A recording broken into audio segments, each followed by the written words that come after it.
Teachings from the biblical creation accounts. Wow, you brought me a cup of tea. Yeah, I'm a nice person. I thought you might need some. Sure, thank you. Now, we can analyze the lessons that we get from the two accounts of creation. While we are doing so, you can sip your tea. Thanks. There are so many lessons that we can learn from the creation accounts. First, human beings are co-creators with God.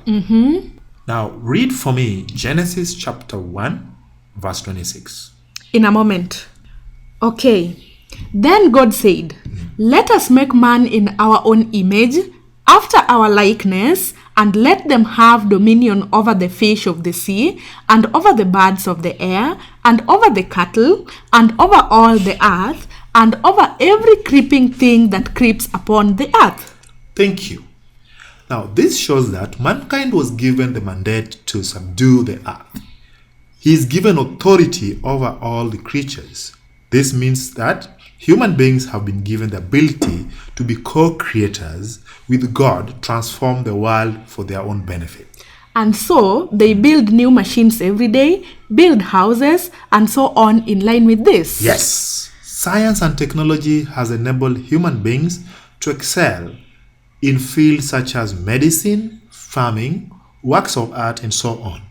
Secondly, we learn that human beings have been given power to name created beings. In accordance with Genesis chapter 2 verse 19, which says, "So out of the ground the Lord God formed every beast of the field and every bird of the air, and brought them to the man to see what he would call them.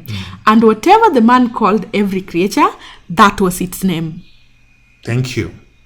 This was a very important power given to man by God, Why do you say so? because names give identity to the bearer. Whoever has the power to name also has the power to control. Makes a lot of sense.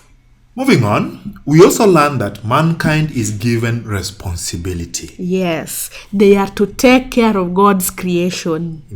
And as such, they should undertake to conserve the environment, respect and preserve all other God's creations. And so, things like poor disposal of waste, destruction of forests, and irresponsible mining should be avoided at all costs. Splendid. As a child of God, you should undertake activities such as cleaning the environment and planting trees, since the environment is ours and we should manage it wisely. Next, we learn that human beings are social beings. What do you mean by that? They were created male and female, and God intended them to be a companion to each other. Therefore, they should have mutual respect for each other, since both were created in exact image of God, hence equal before God. Aha, now I get it. This means that no being should feel that they are superior to the other, and so things like gender-based violence should not occur. That's right. Human beings have the ability to differentiate right from wrong. They also have the ability to choose freely.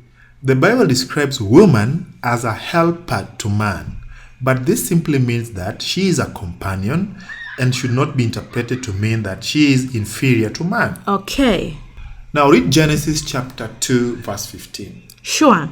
The Lord God took the man and put him in the Garden of Eden to till it and keep it. Now, man is being commanded to work, just as God had worked while creating the universe.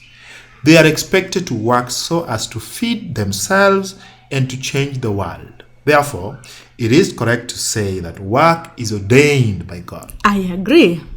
God sets rest on the seventh day, and by doing so, introduces leisure. He blesses the day and makes it sacred, not only as a day of rest and recreation, but also a day to worship God. Which can also be interpreted to mean that humans should use their leisure time constructively. That is correct. In Genesis chapter 1 verse 28, God commands human beings to multiply and fill the earth. In this instant, God commands man to procreate, and this should be seen as a continuation of God's creation. However, this command is often misinterpreted by people.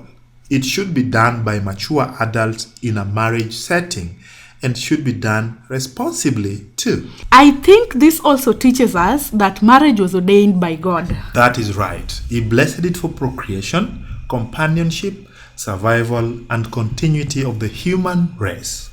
Without continuity, mankind would be wiped out of the face of the earth. Yes. Talking of the human race, we should understand that we are one in origin and destiny. Just as Adam and Eve lived in harmony, so should all human beings. There should be no discrimination in terms of skin color or where one comes from and so on. I agree. We are all equal before God. Yes. Lastly, human beings were made to fellowship with God. The dictionary defines fellowship as friendly association, especially with people who share one's interest. This means that human beings are supposed to associate with God, which means there should be active communication with God. Through prayers and reading the Bible. Yes. Are you busy tomorrow? Not too busy to come here, if that is what you mean. Okay, come back tomorrow and I will tell you a beautiful African story. African? Yes. Please don't ask me more questions. The story is for tomorrow, not today. You bet I will be here. Thanks for the tea. Goodbye. Bye. See you soon.